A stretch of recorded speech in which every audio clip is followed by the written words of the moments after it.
Good afternoon and welcome to Unmanaging Performance, from Scary Conversations to Meaningful Dialogue. My name is Tanya Trivoni, Senior Practice Leader with Canadian Management Centre. My background is in leadership development, training, and coaching, and in the last couple of years I've had the opportunity to take a deep dive into performance management, which we'll be exploring today. And I'm really excited to present to you my co-facilitator.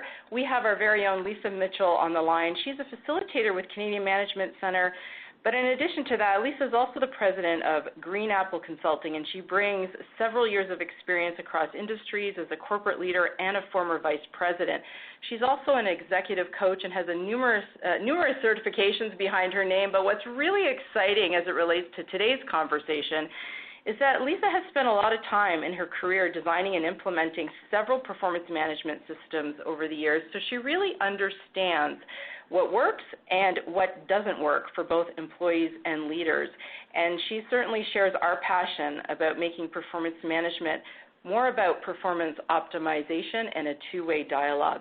Lisa, welcome to the conversation. Thank you, Tanya. Good to be here. So just a couple of things before we start, because we only have 45 minutes together, so we're going to be laser focused, but we do want to mention that we want this to be a dialogue. There should be a Q&A panel up in your left-hand corner of your screen, so we welcome your questions, your comments, and just know that what you share is only visible to Lisa and myself, so feel free to share as we go along. We do hope to have a Q&A session at the end as well. The last thing I'll mention, because we get asked this all the time, is this session being recorded? And the answer is yes, this session is being recorded. And with that, we are going to just jump right into the conversation. So our focus is on meaningful performance conversations, why they matter, why we struggle to embrace them, and why it's so hard to be good at this, to navigate them skillfully. And while we recognize that many of you on the line, not all of you, but several of you have an HR background or a training background, and you may be here as a purchaser of training, we're going to speak to you as the people leaders, as if you are the recipients of our training, so you can get a real taste for how we present this type of content to our learners. We would love to now open the conversation with a reflection question, and for that, I'm going to pass the floor over to Lisa. So we'd like to help you connect to the content personally. So to start us off, I'd like you to think of someone that you struggle giving feedback to. So if you have that person in your mind, please give me a yes in the Q&A panel. Now that you've got that person in mind, reflect on what stops you from having a feedback conversation with this person. And now I want you to consider, what could you achieve if you were able to have an authentic conversation with them? Now, these questions are designed to really help us think about the cost of not engaging in meaningful feedback or performance conversations. And we'll revisit the answers as we go along. So as we know, these conversations aren't easy, and hence why you're here today. In fact, performance management and performance conversations are top priority for organizations.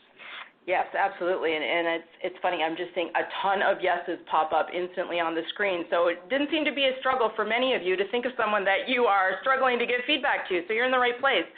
Yes, so according to Deloitte, the redesign of performance management is actually picking up speed, so 79% of executives rate it as a high priority, and now this is up from 71% just a few years ago.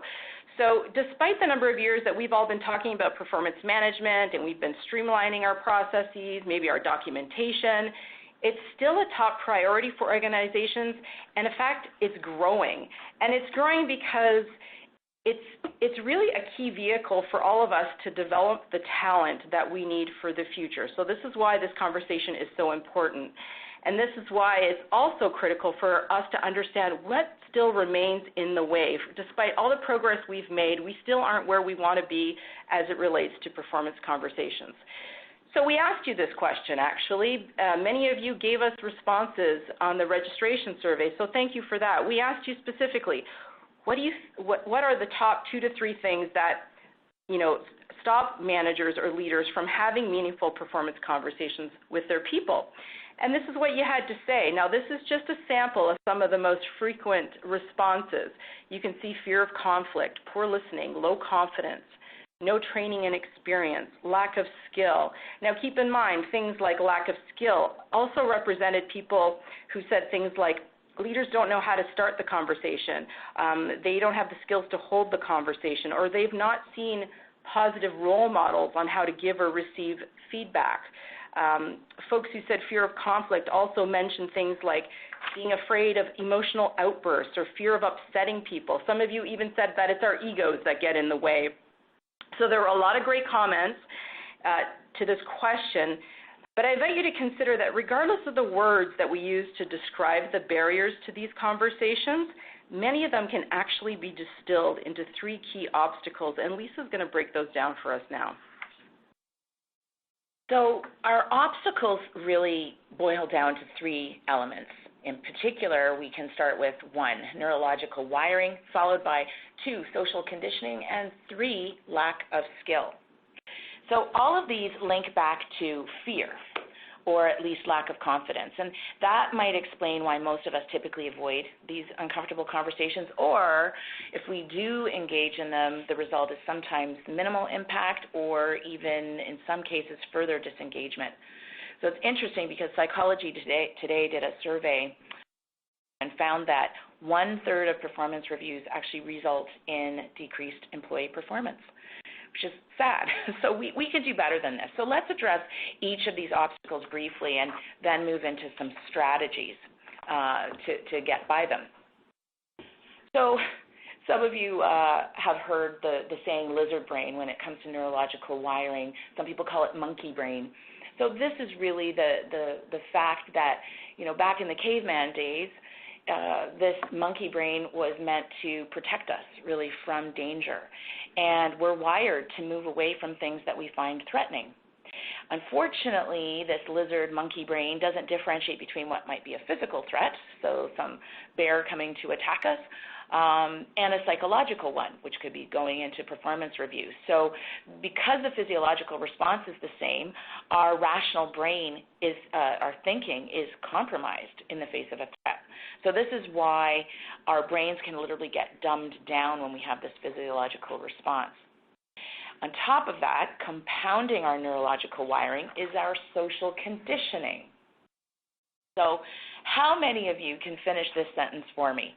If you don't have something nice to say, I'll speak on behalf of our audience and say, don't say anything at all. I heard this loud and clear. Oh, yeah, my Nana used to literally say that. She was very prim and proper.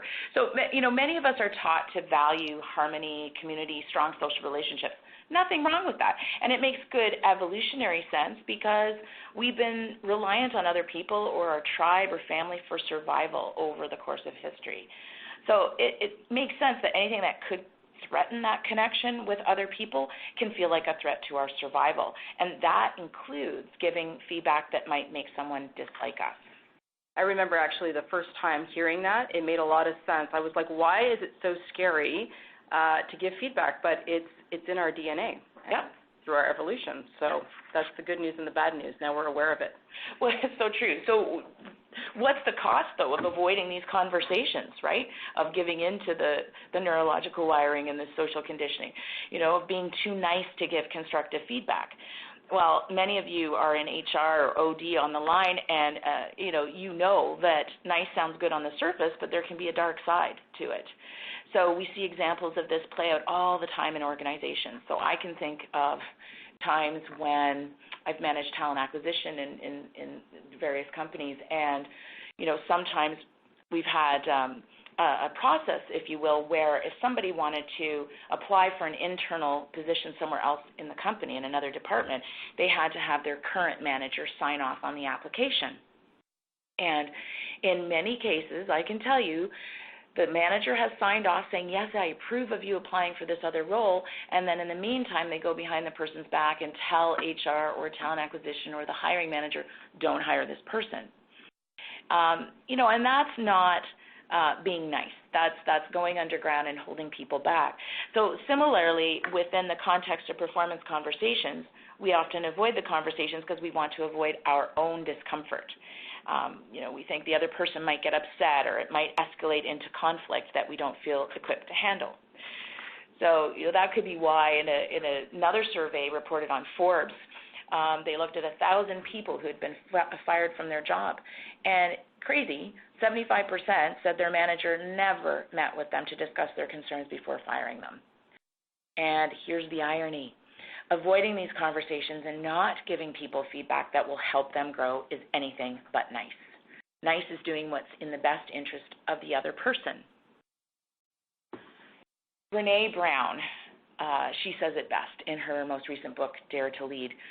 Clear is kind, unclear is unkind. And this is an important distinction for leaders. And when I'm in the classroom and working with people individually in my coaching practice, I find this is kind of actually it's a bit of a mic drop moment for a lot of people, where they kind of realize, like, oh my goodness, if I care enough to be, clear with somebody to help them get an A, then actually being kind. It's kind of that notion of tough love, right? It's difficult, but you're doing it from the right place. Exactly. So you're clear on your intention in this case. So I'd like to invite everybody on the line, give me a yes in the Q&A panel if you can think of a time you personally fell short of being completely clear, completely candid with someone, even though you knew it was the right thing to do. Just looking to see what comes up here. We've all been here. We can see some of the responses starting to bubble up. And yet the work of leaders, their actual accountability is to help people excel. And we can't do this without being clear and direct with them. Helping people get an A takes feedback. So, and being clear certainly takes courage as well. And in addition to courage, it also takes skill. Yes, and I'm noticing there are a lot of comments coming up, a lot of people that can relate to that. So, we're all sort of in the same boat, but let's talk a little bit more about skill then. In our experience working with tons of leaders, there are really three key things. I mean, there's more than three, but there's three that we want to talk about here that we fail to do well when we're either unskilled or sometimes simply inexperienced in these conversations. And the first is that we fail to position the conversation properly to create safety. Sometimes we just lunge right into it, which, triggers the lizard brain that Lisa just talked about.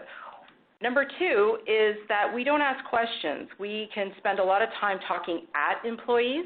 And in fact, it's interesting, when you look at the organizations that have really started to evolve their performance management practices, it's really been focusing on moving to more of a two-way dialogue. The HRO of Accenture was quoted as saying, they now talk with people in frequent coaching conversations versus talking about them in closed-door rating meetings.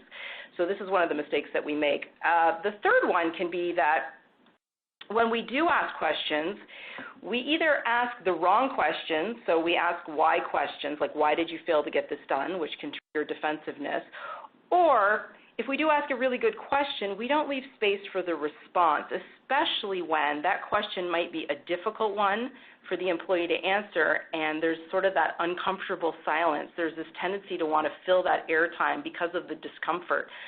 So between our neurological wiring, our social conditioning, and a lack of experience, we are facing a lot of barriers. But the good news is we have a few solutions. We didn't come here just to uncover the challenges. And the thing we want to address first and foremost is, what is the number one thing you can do to get past your fear and resistance and have a clear and kind conversation? So we are about to unveil what we have labeled our secret sauce. If there's nothing else you do after this webinar, we suggest you do this. So I'm going to pass it back to Lisa to unveil the secret. Yes, and we'll tell you where to buy it at the end. Right. So it's to know your positive intent for the conversation and to state it up front. So, Tanya, if I say to you, I'd like to give you some feedback on your presentation, how does that? Probably a little nervous. I'm probably going right away to what did I miss or what did I do wrong? Yeah, and it's a pretty innocuous statement. Can I give you some feedback? But you don't know what my intention is in that particular case. And the second thing is, we often are predisposed to think the purpose of feedback is to tell us when we're falling short. So what if I change it up and I said to you, Tanya, that was a solid presentation that you gave. Let's debrief and discuss what went well and explore ideas for how you can have an even greater impact next time. So how does that change the dynamic for you? Well, to be honest, I think it has me lean into the conversation a little bit more and actually listen, because the minute you start talking about let's come up with ideas on how to be better, that speaks to, that's motivating to me. So I'm more likely, I think, to listen versus being already kind of arming myself for how I'm going to defend whatever it is that you tell me I've done wrong. Like, that's how I would have felt with the first sentence. So this one makes me want to actually explore it with you. Right, and we're trying to create a sense of safety. So identifying and stating a positive intent for the conversation really demonstrates, that as a leader, you're invested in your employees' development, and that helps calm that lizard brain down, and it helps shift from judger mindset to learner mindset. So this is the step that we often miss. I see this all the time when I'm doing leadership development workshops, and people just not knowing that positioning this, putting this up front, really makes a huge difference to leveling the fear. And that fear often comes from the power imbalance. There's a natural power imbalance, a tension between manager and employee. So Tanya, you had another good example when we were talking earlier about how lizard brain shows up. Yeah, I was thinking about the power differential. So I work for CMC, obviously, but I'm physically located in the U.S., so I have a lot of opportunity to cross the border. And I was thinking about this, those of you who've had this opportunity to go through customs, you're approaching the border, you're not doing anything illegal. Like this morning when I came across the border, I didn't have anything in the trunk of my car. And yet, as you start to, to approach, like I find my heart starts to race a little bit sweaty palms, because I don't know what that person's going to say, and they have the power to, ruin my day depending on how they decide to deal with me. And I was thinking about our conversation, because it's not that dissimilar to a manager-employee dynamic or manager-leader because of that power differential. And that's why this topic around intention, if you know what someone wants to share and why they want to share it, it starts to level the playing field and bring it more into a partnership or a dialogue versus someone having power over someone else. Mm-hmm. And I think we can bring this conversation back to all of you who are listening to help you see the effect of the power of intention in your own lives with this next question. Yeah, so I'd like to invite everybody to think of someone in your lives with whom you can be 100% candid. You experience little to no fear in being candid with them. So hopefully everybody's got a face popping up inside their minds. Now, I want you to tell me, type it in the Q&A panel if you're so inclined, what allows that to happen? Why is it so easy to be open and honest with this person? Let's see what comes up here. We'll give people a few seconds to respond. And it's interesting. So that person can be, it's the same question, whether it's someone in your personal life or whether it's someone that you work with, maybe the best leader you ever had. What allowed you to either be candid with them or even receive feedback from them, because it's the same thing. So I see some people, let me just click here on what's coming through. Okay, so I'm seeing a lot of references to the word trust. Wow. There's space, there's no judgment. Trust. They are very accepting. Trust. Thank you, Megan. And thank you, Cynthia. Trust, trust seems to be no judgment, respect, relationship. Yeah, so a real the theme. Same themes are coming up, and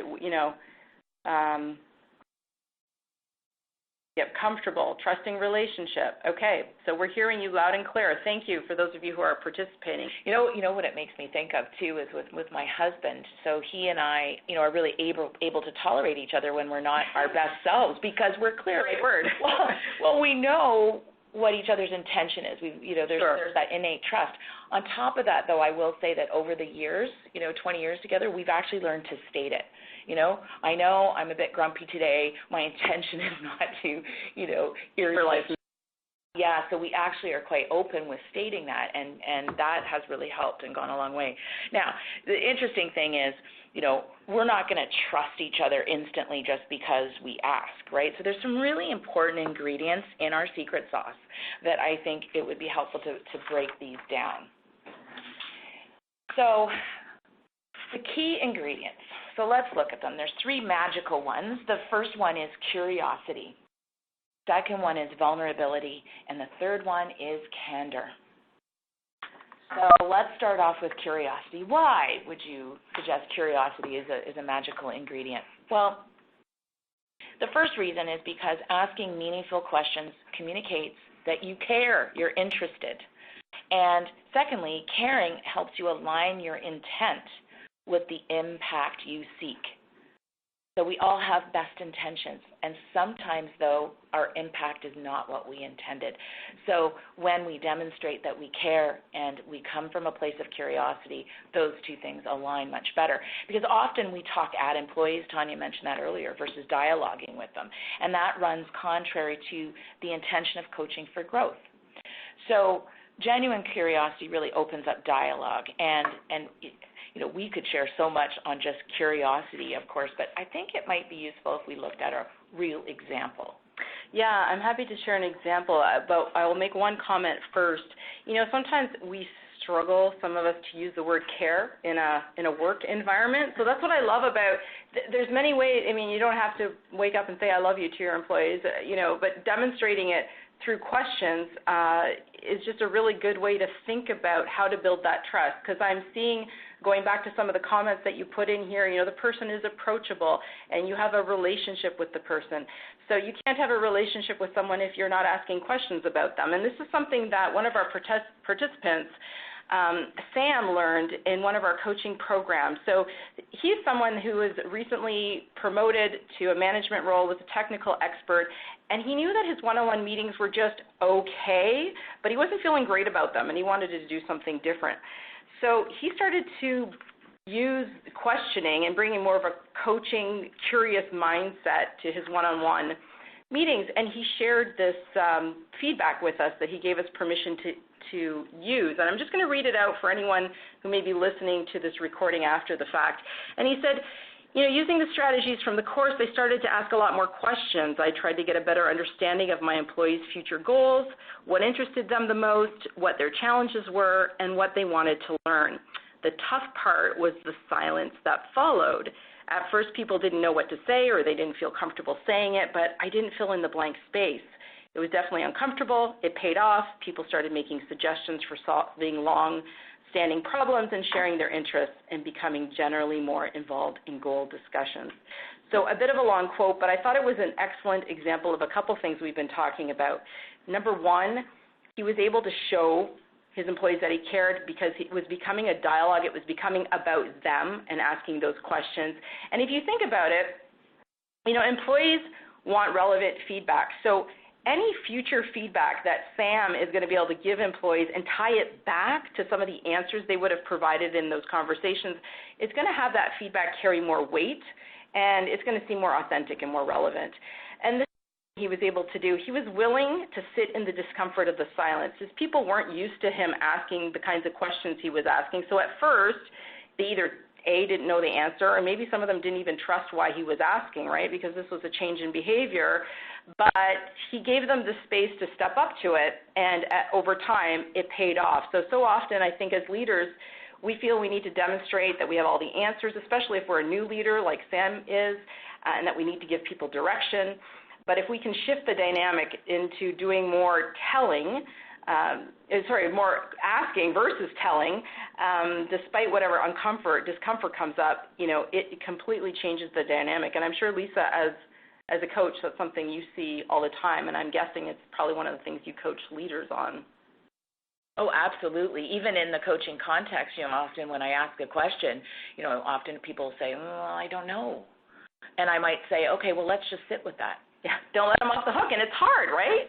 Because we don't like to be uncomfortable because somebody else is uncomfortable, and then we tend to just talk to fill airtime. It's true. And in the end, though, people will speak up. Often they only need 5 to 7 seconds to kind of formulate what their response is right in the moment and be able to articulate it back. We have to give them that time if we want a thoughtful response. We do have a tough question before we go on. Tough question. Yeah, are you ready for it? I hope I'm saying the name right. Anil asks, what if someone had a bad experience with this person? How could you rebuild lost trust? So I don't know if we're talking about a bad experience with the leader, maybe, or with the employee. So I don't know if we want to save it and come back to trust. Well, you know what? I think we can maybe respond to that really quickly, whether it is, the employee lost trust in their leader or vice versa. I think it comes down to, once there's that understanding that there is a disconnect, is naming it, is actually stepping into it and saying, okay, clearly something's broken down between us. Let's look at it with a curious lens and figure out, where did things fall off the rails, and what would it look like, starting to visualize, what would it look like if we could get the train back on the track? Yeah.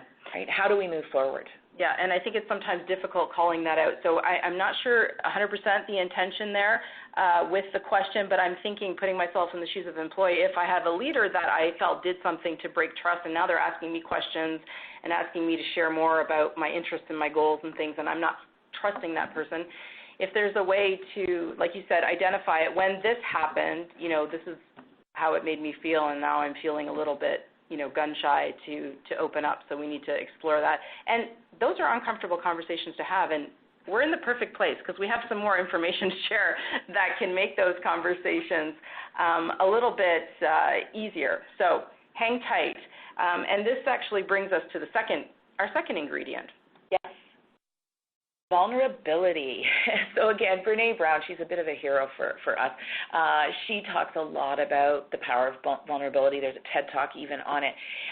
This is really the concept, though, of being human, not of opening yourself up to attack or embarrassment or shame. It's about being human. So it's a powerful way to communicate that you're not all-knowing, right? A way to create safety is by admitting when you don't have all the answers. So one of the most powerful ways to demonstrate vulnerability as it relates to feedback is to start with you. So actually ask for advice and solicit that feedback. And for leaders, this is tricky. You've got to remember that because of that power tension that exists, that's very real, we have to solicit and give space for people to offer us feedback. They're usually, if we say, any feedback for me, they're going to say, no, I'm good, right? Typically, they're going to take the easy way out. Whereas if you get really specific, instead of asking a broad or closed question, you make it easy for them to give you something that's bite-sized and workable. So it might sound like, I'm working on my meeting facilitation skills for our team meetings. What is one thing that I could do differently from your perspective? Make it manageable, and over time they'll get more comfortable with broader questions like, how am I doing in general? What's one thing I could change that would make your life easier on the team?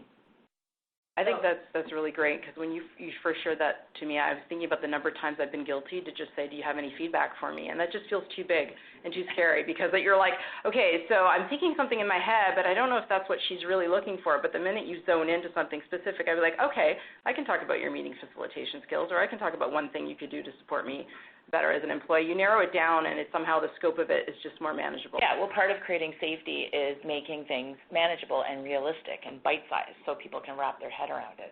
Yeah, love it. So then the other thing to consider, too, is that it's okay to admit when a conversation is making you nervous or uncomfortable, because it actually allows the other person to acknowledge their fear and discomfort as well.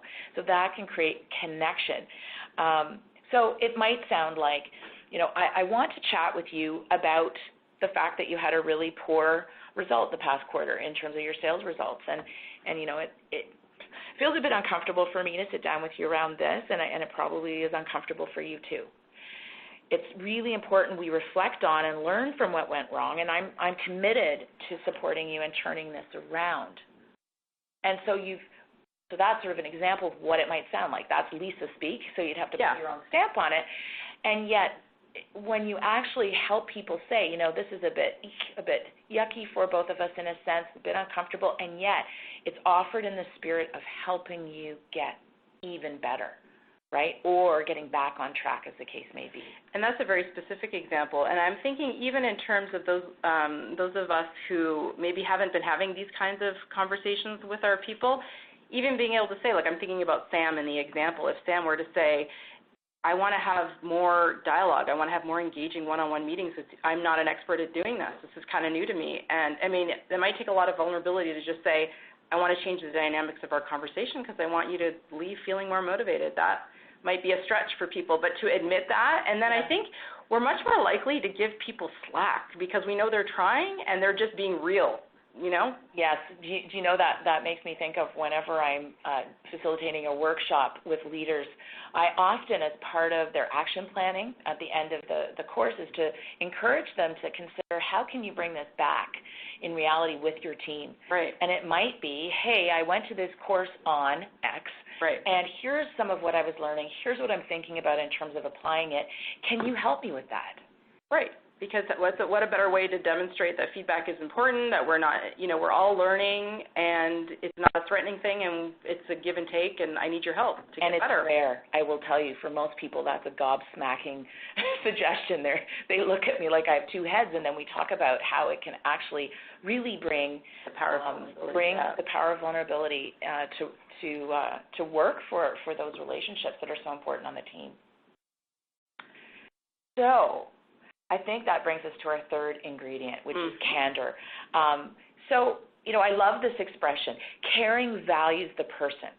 Candor values the person's potential.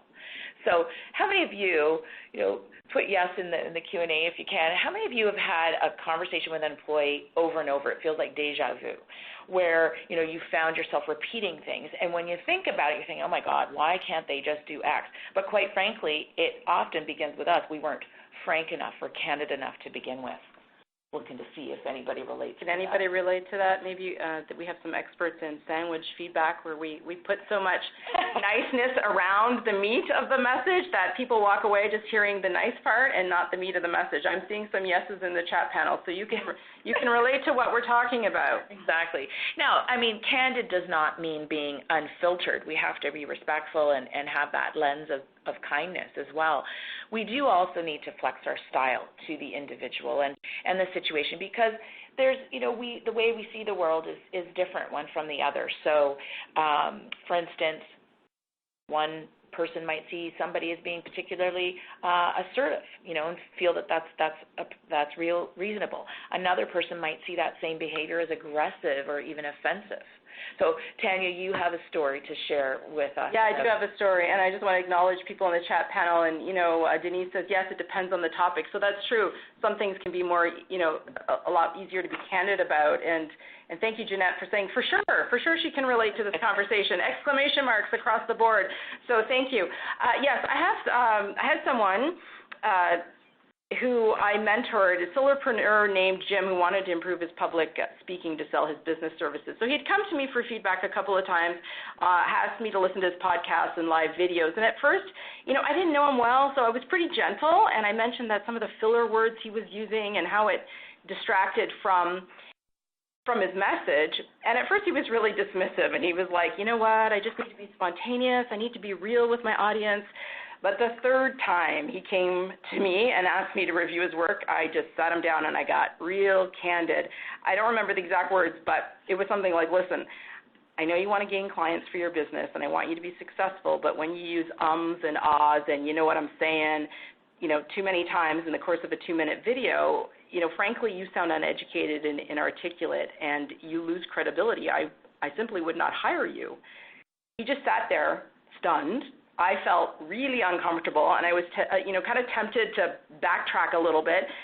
But I did what we're talking about here. I just sat in the discomfort and let him absorb that. And what ended up happening is he went out and he asked people for feedback, but this time very specific to what I had given him.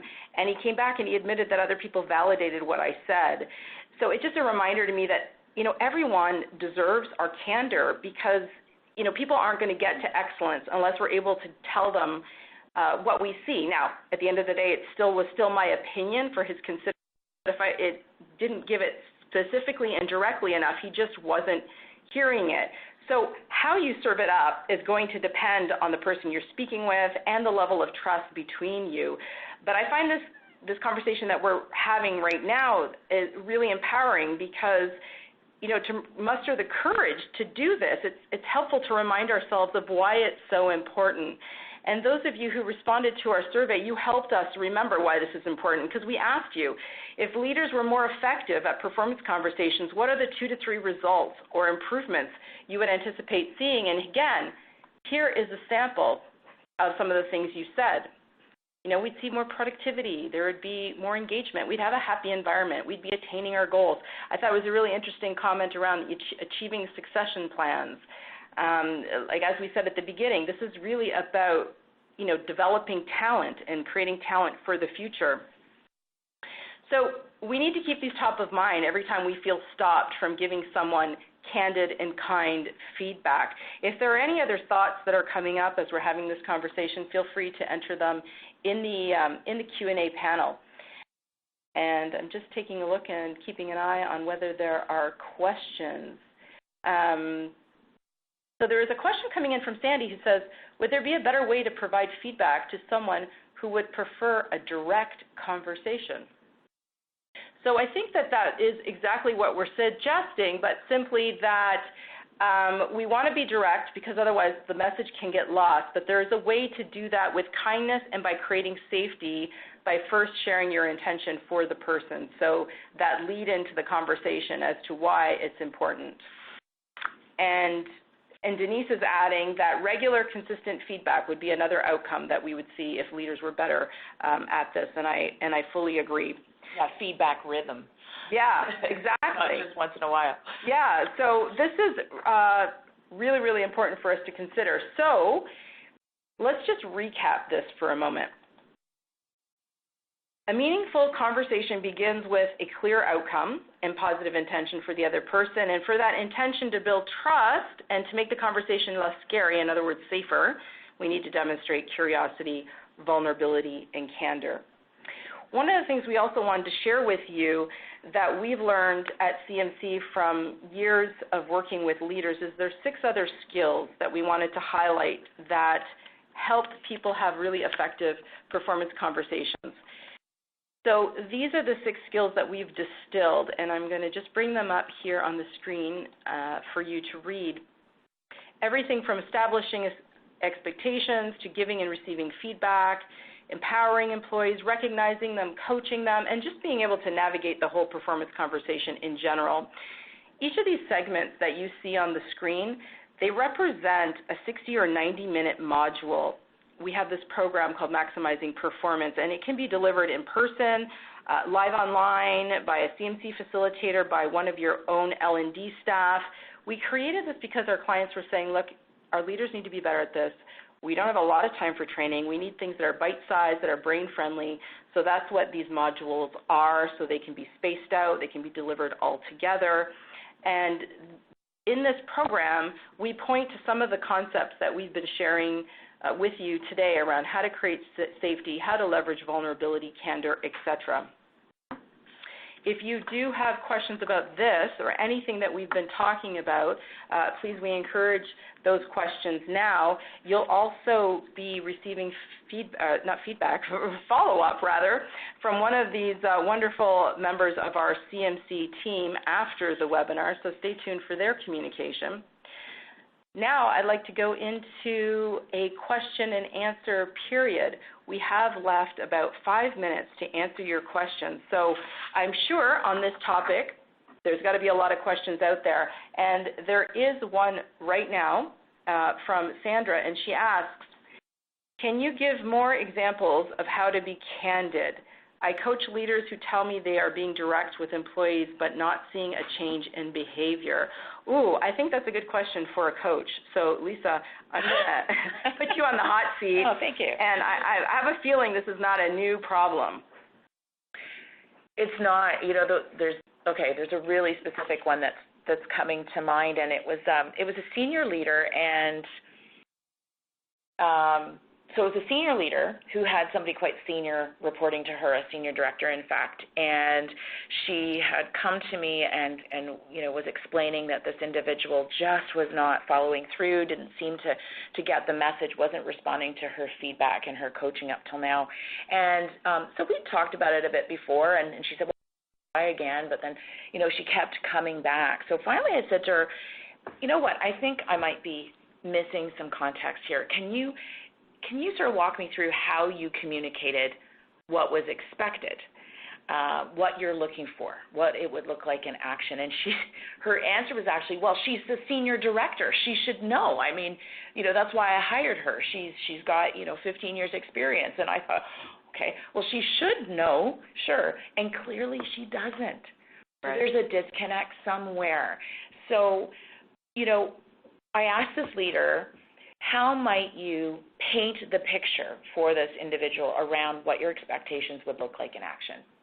How can you move from, sort of pie in the sky, loose expectations to actual practices? What would I see you doing? What would your outcomes be?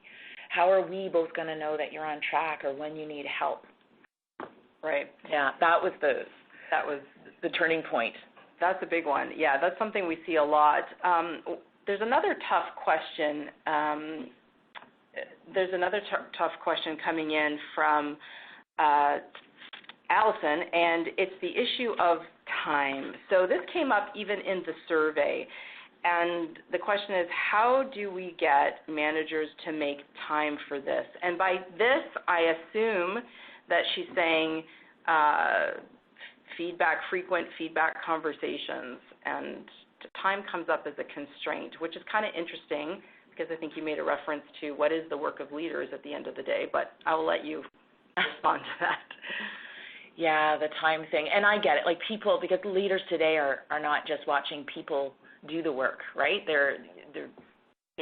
They've got their own stuff, they've got their own projects and so on. They're doers as well as leaders, so time is a real issue. And some people have really massive spans of control. I've heard of 20 direct reports and so on.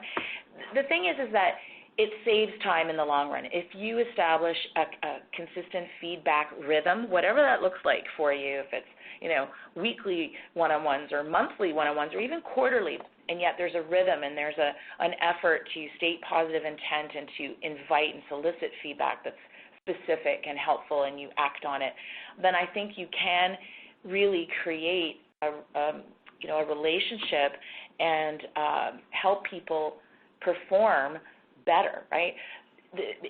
By investing the time in little quick hits, right, then you're not waiting for one big conversation if things have gone off the rails and you're trying to, you're wasting all this time backpedaling. And I'll acknowledge sometimes it takes creativity. I was giving a presentation, and one of the leaders shared with us that she decided she's in an organization where the norm was 60-minute meetings. You take the 60 minutes whether you need the full 60 or not, and then she decided to cut it back to 45-minute meetings, and she used that 15 minutes to be able to give sort of just-in-time feedback or to address certain things or to give recognition. I mean, it's not always about, in fact, it shouldn't always be about what people need to do different. You want to give a disproportionate amount of positive recognition. So I know we tend to, when we think feedback, we think about the negative, but we want to give a lot of positive. So sometimes it's taking a look at how do we do business and where are we using our time and using it differently. So it is incumbent upon us to get creative. And have a structure and a framework of some sort to actually have an agenda, right? Figure out what your feedback rhythm is, whether in group or one-on-one, and actually, get people preparing for that. It could be what I want you to come to our conversation, even if it's 15 minutes on a factory floor. What's one thing that you're really proud of you want to share? What's one thing that you're working on? Where do you need my support? Keep it small, keep it real. Yeah. We're almost at the end. I don't know if we have time to do justice to this, but the question from Jim comes, how would you adjust this strategy in a climate that is being impacted by negative organizational pressures such as layoffs, restructuring, et cetera? Maybe more important than ever in that type of environment. Wouldn't you think? Yes, because it's all about, establishing transparency, and people are already feeling exposed and vulnerable in that kind of environment. So how do you keep that conversation open and ensure that people have a forum to feel heard, right? And to get feedback in a supportive way that helps them navigate those stormy waters, if you will. And I think acknowledging exactly that, what is the starting point, instead of glossing over it or being Pollyanna. Thank you for your questions. We have more, but unfortunately we're just about out of time. So I want to take this opportunity to thank all of you who participated with us today. Thank you, Lisa, for your insights. We do hope that you'll join us on a future webinar. Feel free to check out our website, cmcoutperform.com, our free resources. We'd love to continue this conversation with you and hope to see you on our next webinar. Enjoy the rest of your day. Thank you.